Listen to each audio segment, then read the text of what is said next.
একঘেয়েমি জীবন থেকে একটু অক্সিজেন পাওয়ার জন্য আমরা সেদিন সবাই মিলে চলে গেছিলাম একটা ছোট্ট ক্যাফেতে। ক্যাফেটা ছোট হলে কী হবে, খুব সাজানো আর বেশ অ্যাম্বিয়েন্সটাও বেশ ভালো লাগলো, যেখানে বাচ্চারাও এনজয় করতে পারে আর সাথে মায়েরা।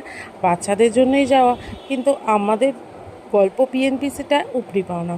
তো দেখো ক্যাফেটা দারুণভাবে সাজানো, বেশ পছন্দ হওয়ার মতোই। আর ক্যাফেতে যাব মোমো খাবো না তা তো হয় না। প্রথমেই আমাদের অর্ডার ছিল মোমো, চিকেন স্টিম মোমো।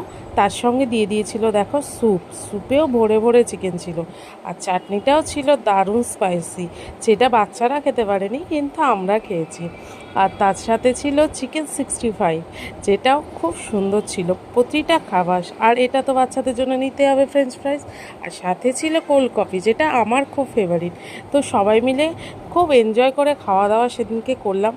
আর এইটুখানি একটু এরকম পড়াশুনোর মাঝে মাঝে এইরকম একটু ট্রিট দিতে গেলে বাচ্চাদেরও ভালো লাগে।